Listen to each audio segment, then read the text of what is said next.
Hi everyone, welcome back to my channel.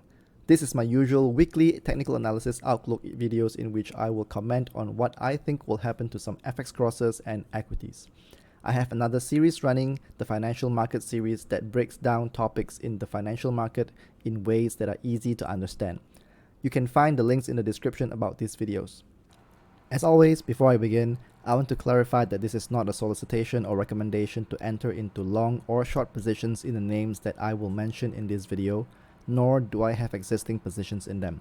This is not financial advice, and if you're using this content as a guide to trade, you are doing so at your own risk. Alright, let's start. The first part of this video will be about reviews, and these are the names that I have covered in past videos, and I will do a quick review on each of them.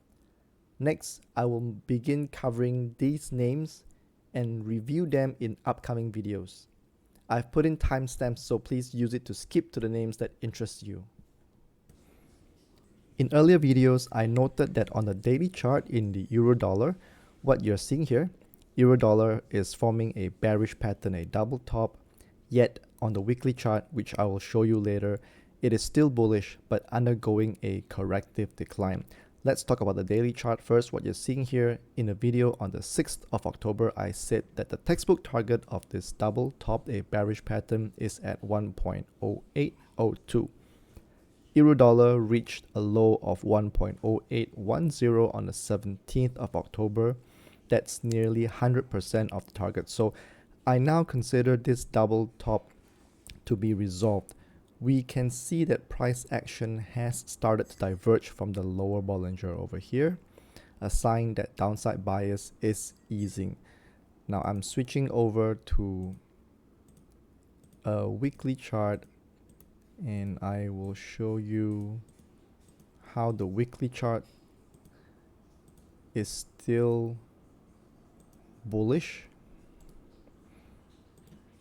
And previously I noted that the weekly chart has completed a symmetrical triangle, a bullish symmetrical triangle via a breakout over here.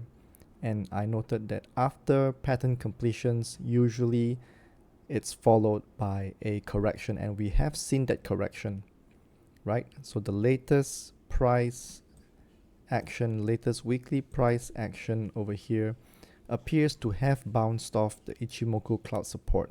We need more confirmation, but I suspect that the next move for the euro-dollar, as long as it holds above the Ichimoku cloud, the next move for the euro-dollar is likely to be up, and this is likely going to be a bullish resumption of the symmetrical triangle. Sterling dollar extended its decline after completing its rising wedge, a bearish pattern. There was initially a close below 1.3 support on the 16th of October, but sterling dollar quickly rebounded back above this, suggesting that downside may have receded. Of course, along with the receding from the lower Bollinger, I suspect that the next move for the sterling dollar is going to be higher, entering the corrective phase of this bearish pattern before getting rejected around some resistances, likely around 132.66 or even 133.50, before resuming the downside for the bearish resumption phase.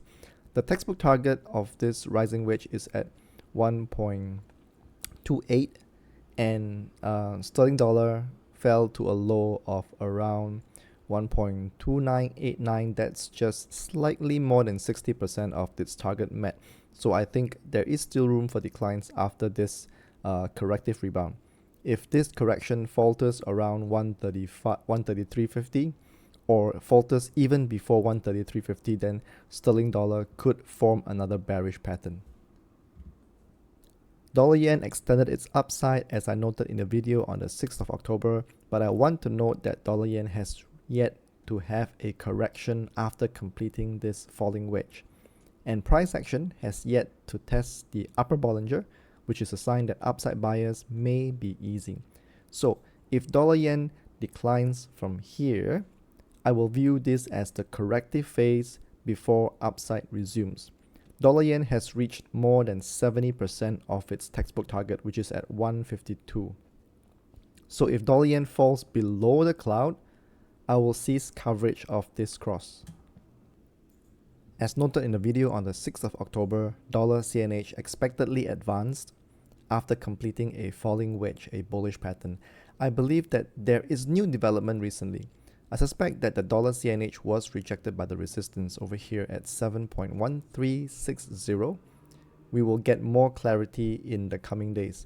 Now, if $CNH closes back below the cloud, I expect further downside, but I will not turn bearish just yet because this, I believe, is just the corrective phase of the falling wedge. Remember, $CNH is still dictated by this bullish pattern. If $CNH falls to around 7.07 around here and rebounds from there, then we could potentially see a new bullish pattern called a head and shoulders bottom that looks something like this. Only if $CNH first falls and rebounds from around 707.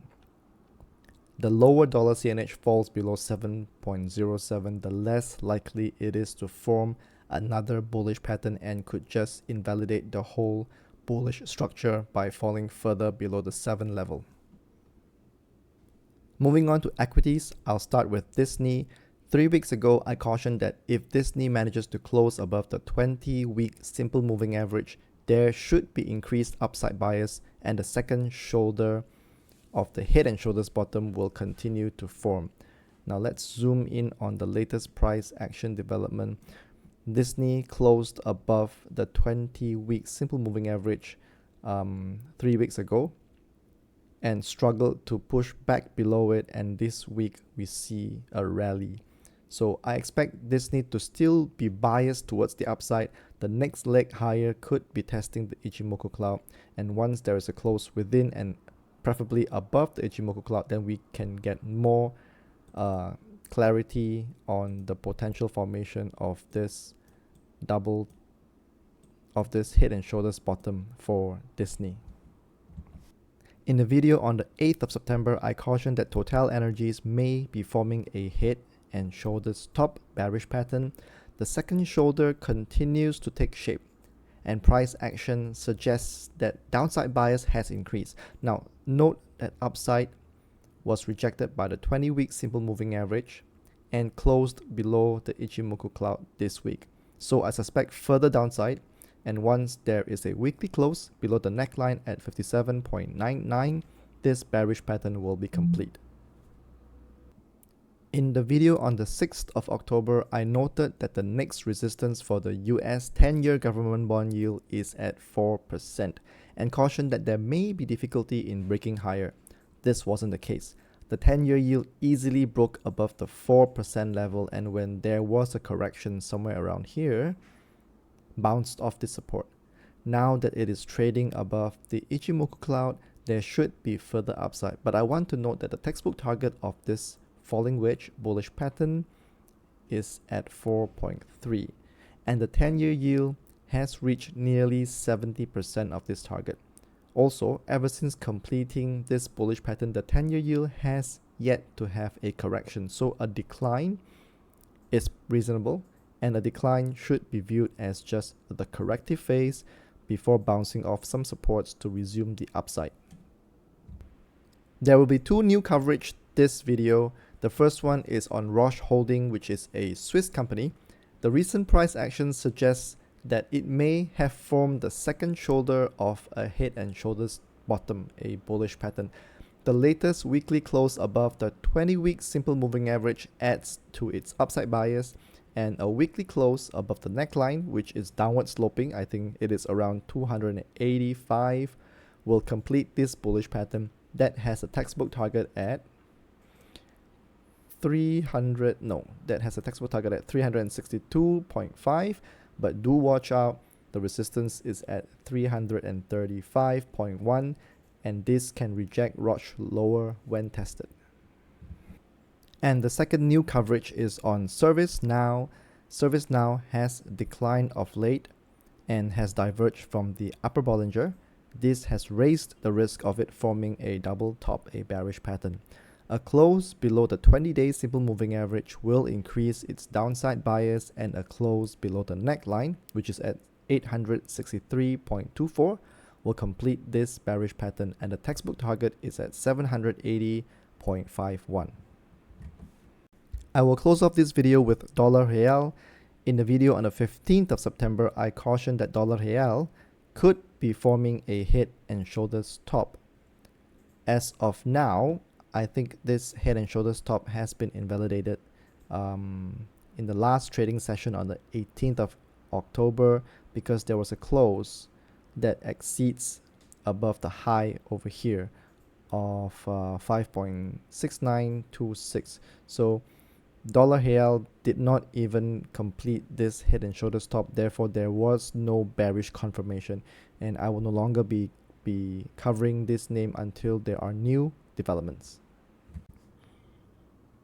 That's the end of my sharing. I will give updates to these crosses and names only when there are meaningful development, and in the next video it will highly likely be on new crosses and new names. If you like what I'm doing, please help me out by giving me a like. Please subscribe and hit the notification button for more videos like this.